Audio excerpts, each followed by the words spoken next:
कभी सोचे अपने लिए कि नहीं, बहुत लोग जन्मे हैं, इसलिए ये शब्द ध्यान रखें, जातक से ध्रुव मृत्यु, पैदा हुए की मृत्यु जरूर होगी, जवान जरूर होगा गारंटी नहीं, बूढ़ा हो पाएगा गारंटी नहीं। बच्चा जन्मा थोड़े दिन बाद मर गया, जो 4-10 साल में मर गया, जवान नहीं हुआ। पर जन्मा है तो मरा नहीं,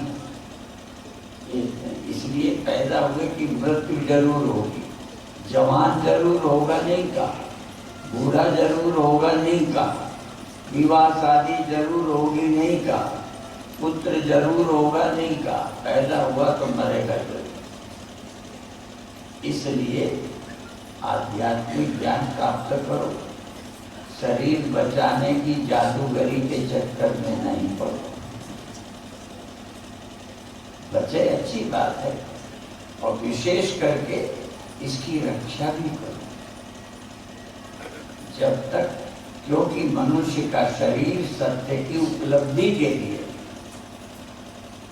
अलग स्वरूप की प्राप्ति के लिए। अभी आज भजन सुन रहे,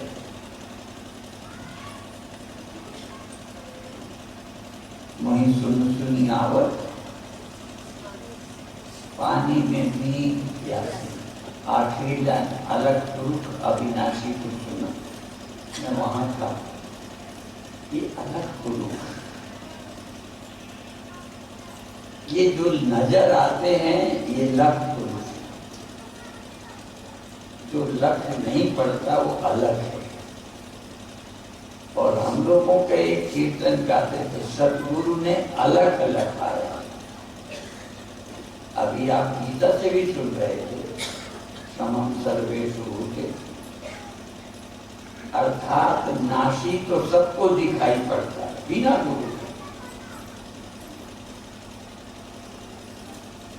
कोई गुरु नहीं बनाओ शरीर नहीं रहेगा, ये समझ में आ गया।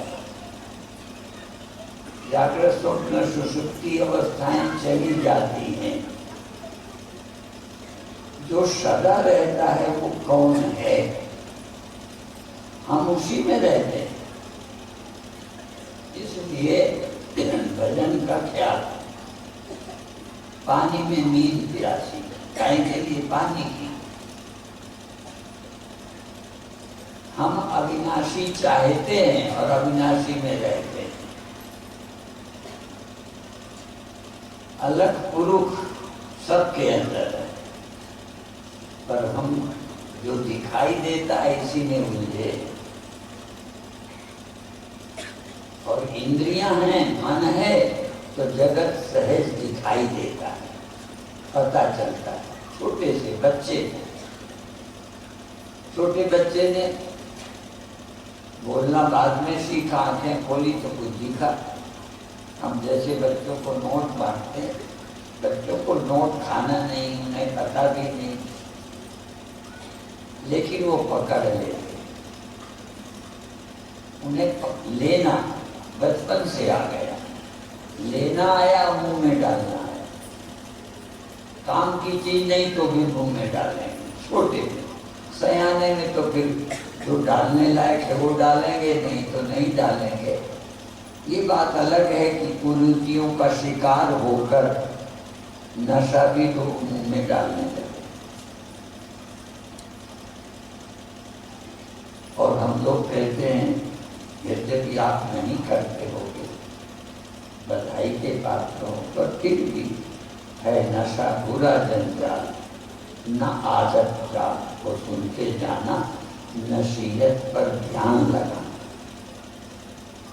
नहीं करो, अभी ब्रह्म नहीं मिलेगा, न सही देर लगेगी, पर नशा न करते। भगवान ने मनुष्य का शरीर दिया है, यद्यपि हमने किसी गधे को शराब पीते नहीं देखा, जानवरों को शराब पीते नहीं दिए, ना समझ। इसलिए वो प्रकृति से चलते हैं, जो खाना चाहिए वही खाते हैं। कई बार तो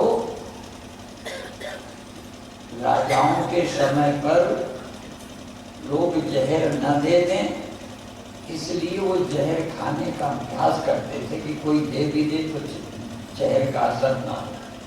दूसरे पहले ऐसे जीव हैं जो जहर मिला दो तो वो नहीं खाने। परमात्मा ने ऐसी उनको बुद्धि इंद्रियां दी हैं, पीछे बताया बंदर, ठीक है।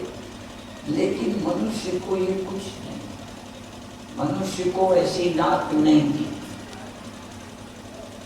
जानवर नाक से जान जाते हैं कि ये बच्चा देने लायक मादा है, नाक से जानते हैं।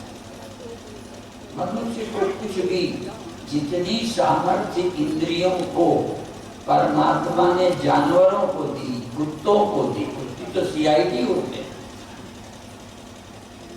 सुंघा दो तो पकड़ लेंगे कौन है। माने ये इंद्रियों की विशेष सामर्थ्य पशु पक्षी कीड़े मकोड़े जानवरों को भगवान ने दी है, हमें नहीं।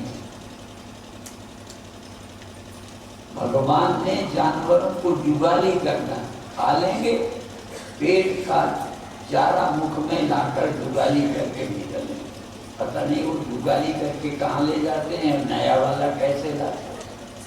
ये भगवान ने कितनी खूबियां जानवर को दी। और जानवरों का चरित्र कितना अच्छा। जब मादा बच्चा देने लायक है तो ही नर बोलता है, नहीं साथ रहते हैं। साधु पर संदेह किया जा सकता है, जानवर पर संदेह नहीं किया जा सकता। इतने अच्छे जानवर होते हैं, किंतु मनुष्य को कोई पशु कह दे तो अपमान, इतना अच्छा है वो। लेकिन कुछ हमें विशेषता नहीं है। ये तो बहुत बार पहले कवियों ने कविता बना दी, छेली के खाल का मशक बनती है और गेड़ा की खाल सिपाही रखते हैं, मनुष्य की खाल किसी काम नहीं। हाथी के दांत के खिलौने बने बांधते हैं, आदमी के दांत के कुछ काम का नहीं है। पर भगवान ने एक चीज तुम्हें देके भेजी है कि तुम उसे पा सकते हो जो दुनिया में कोई नहीं पा सकता। फिर भी तुम नहीं समझते कि और कुछ तो अभिमान लायक है नहीं। मनुष्य के पास अभिमान लायक कुछ नहीं है, सिर्फ एक है कि मैं उसे खोज सकता हूं जिसने सृष्टि बनाई है। ये खूबी मनुष्य को। रोज प्रार्थना करो, सुबह उठो तो प्रार्थना करो कि आज का दिन हमारा परमात्मा के विषय में कुछ पढ़ने सोचने में कुछ समय लगे। सोने लगो तो परमात्मा को कहो कि आज की नींद यदि बचाओगे तो कल सुबह फिर आपका स्मरण करें। हम बड़े भुलक कर भूल जाते। ये लोग तो प्रचलित है, सब लोग कहते ही हैं कि गर्भ में हमने भगवान का भजन करेंगे ये स्वीकार किया था, बस भूल गए। हम दूसरी बात कहते हैं, परमात्मा ने हमें श्वास देके भेजा है और श्वास में एक मंत्र देके भेजा है, पर हमें याद ही नहीं। और 24 घंटे तुम्हें नहीं मंत्र करना, मंत्र तो चलता ही है। एक बात इसलिए मैं बता दूं, जो पहले से दीक्षित हैं नहीं हैं, नहीं होंगे होंगे, सवाल ये नहीं है। एक बात याद रखो, श्वास आपकी दिन भर चलती है। ये तो मानोगे मंत्र चलता है भी जल्दी नहीं, पर हमारे गुरुदेव कहते थे निरंजन माला घट में फिरे दिन रात। ऊपर आओ नीचे जाओ, श्वास श्वास चल जा।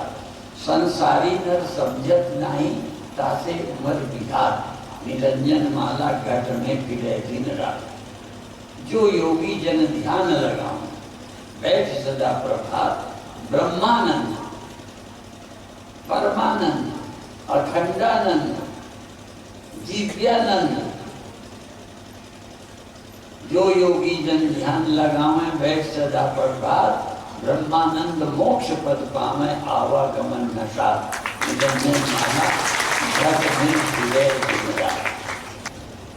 प्रातः काल मेरा समय है, मैं जहाँ चाहूँ लगा सकता हूँ। पर जिस फोन ने हमें बहुत कुछ दिया है वो फोन हमारा समय भी चाट रहा है। लोग दिन रात फोन में लगे रहते, फोन में बहुत कुछ सीख सकते हो पर सदुपयोग करना आसान नहीं है। जैसे फोन का तैसे शरीर का, इससे ज्यादा अच्छा कोई शरीर है पर इसका उपयोग कहाँ हो रहा? शराब में, नशे में, लड़ाई झगड़े में। इसी तरह फोन का उपयोग मैं ज्यादा विस्तार नहीं करूंगा क्योंकि तुम्हारे फोन है। मैं तो कई साल से फोन ही नहीं है, कई साल हो गए। कोई फोन आता है, स्वामी ज्योतिर्मयानंद दिव्य चेतना इनके फोन में आता है, करा देते हैं। और इसीलिए जिनको मैं दीक्षा देता हूँ ये कह देता हूँ, इतने फोन आते हैं कि फोन से बात नहीं कराते, बहुत खोपड़ी चढ़ने वाले। मैंने कहा यदि ये कहोगे हमने मंत्र लिया है, थोड़ा हमें स्वामी से पूछना है तो करा दें। माने फोन भी जायज हो तो ही मेरे से सुनाते। तो आपको भी इशारा है, आप जायज फोन करो और जायज फोन सुनो, बेकार वाले काटो। क्या जरूरत है दिन भर खोपड़ी चटाओ?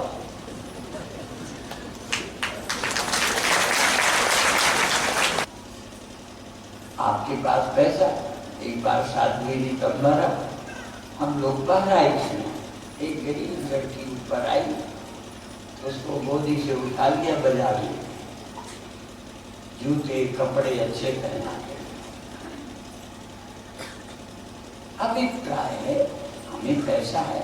और ये बता दूं, जिसकी सुबह से शाम तक कमाई करके लगाया है उनसे तुम दुखी हो जाओगे, पर जिसको तुमने एक कपड़ा पहना दिया है वो तुमको दुखी करने नहीं आएगा। हम अपनों से परेशान हैं, जिनके साथ हमने बहुत किया, जीवन लगाया, वो जब हमारी सुनते नहीं तो कितनी चोट है। सुबह से शाम तक दुकान धंधा करके इसको अमीर बनाया, पढ़ाया, ये हमारी सुनता है। अब विशेष करके जब से पत्नी आते,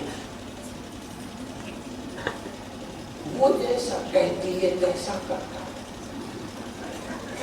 अब क्या करें? कभी कभी हमने भी व्यंग में कहा कि भाई पत्नी, एक बार पत्नी और सास झगड़ा था, हमारे पास भी कुछ शिकायतें आ जाती हैं, तो हमने तो एक ही बात कही कि देखो, पत्नी से यदि वो प्रेम न करे तो पत्नी नाराज होती। सास का कहना, यदि अम्मा का कहना बेटा मान ले तो पति व्यंग करते कि मेरे को ब्याह क्यों किया। और यदि पत्नी की सुन ले तो मैंने पाला पोषा किया, शादी की, उसके कहे पे चलता है, मेरी सुनते ही। पति तो महाराज कबीर साहब ने कहा था ना, चलती चक्की देख कर दिया कबीरा दो पाटन के बीच में साबुत बचा न बोले। तो पत्नियों की जो दुर्दशा है, माँ और पत्नी के बीच में पिस रहा है, किसकी माँ ने निर्णय नहीं कर पाता। तो इसलिए आप ज्यादा सुनते हैं। हम मुझे ये भी मालूम है कि मेरे से अच्छा गाया गया, मेरे से अच्छा बोला गया, मुझे मालूम है, ऐसा नहीं बुद्धू नहीं। और ये भी मालूम है कि मेरा विषय कठिन रहता, ठीक है, इतना कठिन रहता है कि बड़े बड़े साधु महात्माओं के पल्ले नहीं पड़ता, ठीक है। फिर भी मैं हिम्मत पत्थर छाती में रख के बोलता हूँ। और तुमकी श्रद्धा के कारण समझना है, तुमकी श्रद्धा से सुनते रहो। तो तुम कौन हो पहचानने का काम। देह में नहीं हूं। क्यों? क्योंकि मैं जब सोया था मुझे देह का पता ही नहीं। इसका मतलब मैं जड़ता हूं तो देह मुझे मिला। देह मिला है, देह मैं नहीं। देह मुझे मिला, देह को मैं भूलता हूं। मरने के बाद नहीं, जीते जी देह को मैं छोड़ देता हूं। नींद में चला जाता हूं, स्वप्न में चला जाता हूं। जो न जाता हो बताए, नास्तिक भी बताए। आस्तिक नहीं, नास्तिक, वो भी देह भूल जाता है। तो देह में नहीं हूं, देह में मैं आया हूं, देह में मैं बैठा हूं।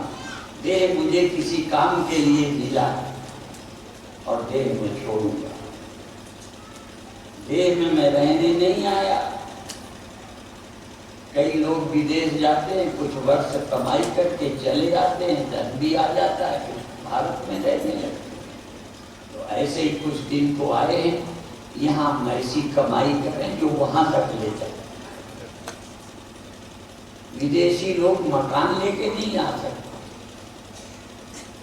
तो इसी तरह इस देश में आप आए हो, यहाँ से देह लेके नहीं जा सकते, पत्नी लेके नहीं जा सकते, यहाँ का पैसा लेके नहीं जा सकते, पर यहाँ का जो जीवन जिया है वो तुम्हारे साथ है।